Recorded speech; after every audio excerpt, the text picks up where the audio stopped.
tapi dia dalam 2 tahun itu harus membayar, membeli kembali ya, anunya itu bahasanya itu, membeli kembali dengan mengembalikan 60 sekali 25%. Berarti mereka mempraktikkan riba, Pak? Sangat. Bismillahirrahmanirrahim. Assalamualaikum warahmatullahi wabarakatuh. Selamat berjumpa kembali para sahabat dimanapun Anda berada, di seluruh penjuru Nusantara maupun di mancanegara.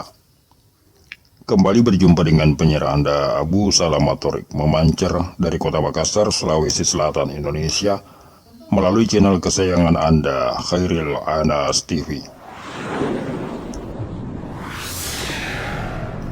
Pada edisi hari ini, Khairil Anas TV akan berceloteh tentang sebuah topik berjudul Praktek Ribawi di Pusat Keamiran Islam Jamaah LDII.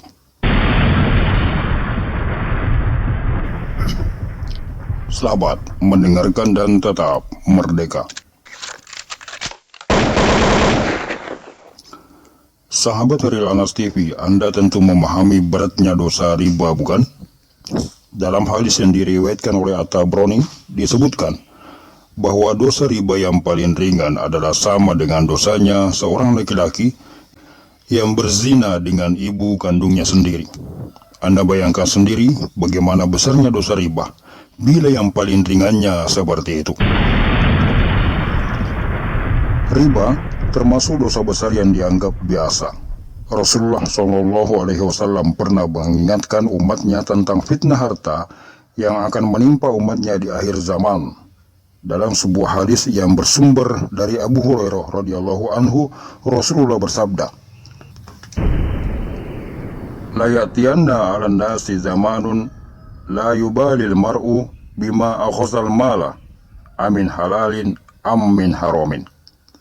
Akan datang suatu masa pada umat manusia, mereka tidak lagi peduli dengan cara untuk mendapatkan harta, apakah melalui cara halal ataukah dengan cara yang haram.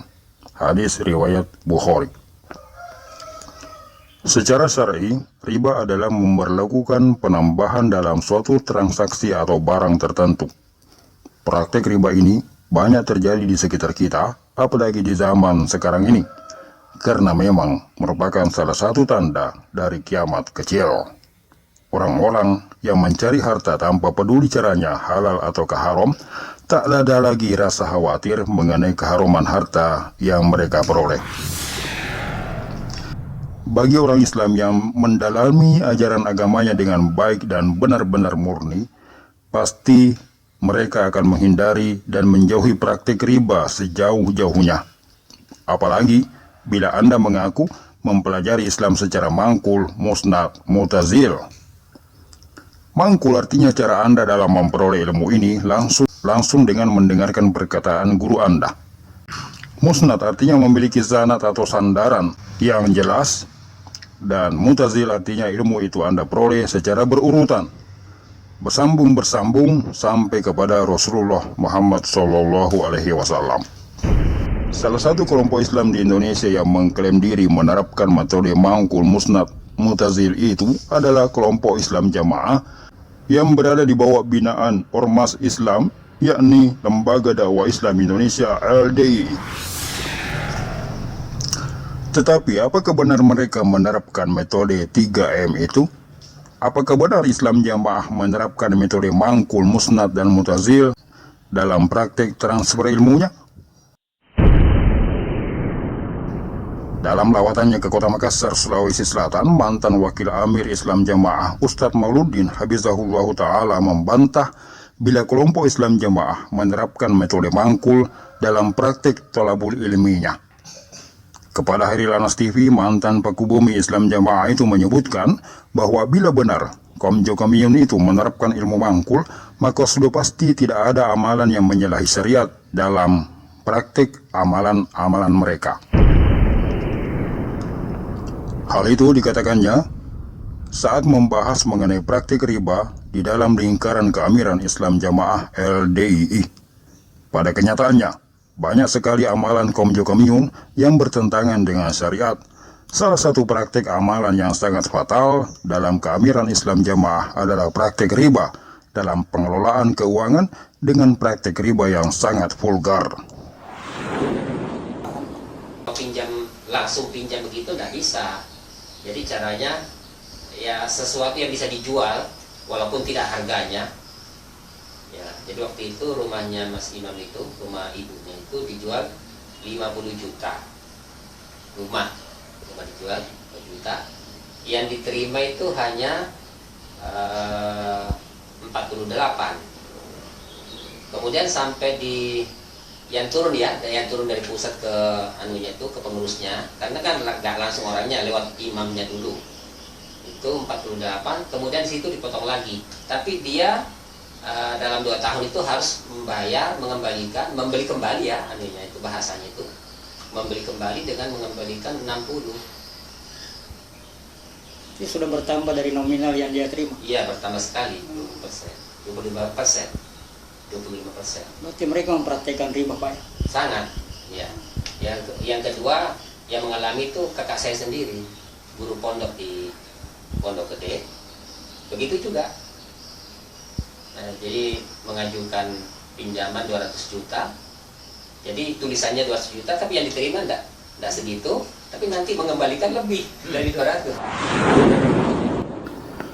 Pusat Keamiran Jokam Islam Jamaah LDI mempraktekkan riba antara lain ketika ada jamaah baik secara pribadi maupun untuk urusan sabilillah mengajukan proposal pinjaman bantuan dana ke kas keamiran. Seperti contoh, ketika proposal bantuan yang diajukan senilai 100 juta rupiah, maka yang diterima hanya sebesar 80 juta rupiah. Terdapat potongan sebesar 20% yang konon untuk biaya administrasi. Namun, pada saat pengembalian, dana itu diwajibkan memberikan tambahan dari jumlah nominal yang dipinjam. Kan saya sebelum jadi wakil 4 sudah ada yang seperti itu. Ada orang jamaah Jambi yang kebakaran rumahnya di sana, di Jambi, di Bendahara, menjual hartanya ke pusat waktu itu. Dijual 26 juta. Waktu itu saya belum jadi wakil 4. Tapi nanti dia suruh menebus. Tapi karena dia itu orang muhajir, jadi jual belinya lewat imam muhajirnya. Jadi imamnya ini yang mengenaikan ke pusat bahwa ada orang jamaah begini. Jadi seolah-olah barangnya itu dibeli sama pusat. Nanti pusat menjual kembali barang itu pada orang itu juga. Gitu. Jadi barang tidak pindah kemana-mana. Ya. Tetap riba, Pak. Hukumnya tetap riba. Tetap riba, iya. Bagaimanapun kenyataannya itu namanya, kalau dalam hadis itu namanya ainah. Ya, ainah namanya itu, riba ainah. Jual beli ainah. Iya, ainah. Bila yang meminjam adalah pribadi, maka nilai penambahannya sebesar 25%, dan bila yang meminjam atas nama sabilillah, maka keuntungan yang harus diberikan adalah sebesar 15%.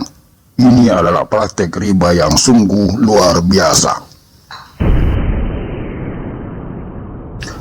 Apabila kaum Jokamion, Islam Jamaah atau warga LDI ini benar-benar mangkul, maka tidak mungkin mereka mempraktekkan amalan riba seperti itu.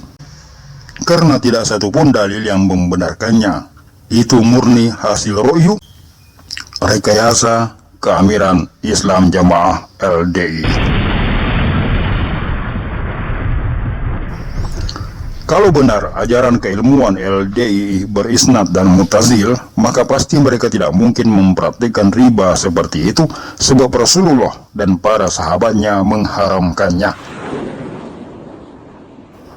Sahabat Heril Anas TV, dari satu amalan ini saja, kita sudah sewajarnya tidak percaya dengan klaim mereka yang mengaku berislam paling murni, ini paling benar dan paling sesuai dengan Quran hadis.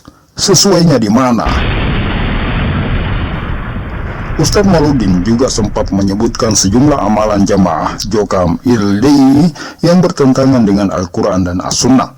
Di antaranya penugasan mubaligot ke sejumlah daerah, penugasan pengerobos ibu-ibu, ini semacam pembantu amir yang khusus menangani masalah ibu-ibu, yang ditugaskan ke berbagai daerah tanpa didampingi oleh mahramnya. Ini semua merupakan praktik-praktik yang menyalahi syariat. Lalu, dari sisi mananya mereka dengan percaya diri mengaku paling sesuai Quran hadis? Sungguh ini hanya sebuah klaim sepihak yang siapapun bisa mengaku-ngaku seperti itu. Mengaku paling benar, mengaku paling murni, namun sesungguhnya paling bertentangan. Anak kecil pun bisa kalau sekadar mengaku-ngaku. Mengaku paling benar namun tidak pernah mau mendengar, mengaku paling murni tetapi tidak mau diuji. Ibarat penjual emas yang mengakui emasnya paling murni tapi melarang pembelinya untuk banyak bertanya, mencegah pembelinya untuk mengetes kemurnian emasnya. Maka patut dicurigai penjual emas ini adalah sesungguhnya penipu. Semoga Allah memberi taufik kepada mereka dan kepada kita semua. Barakallahu fikum wa jazakumullahu khair. Wassalamualaikum warahmatullahi wabarakatuh.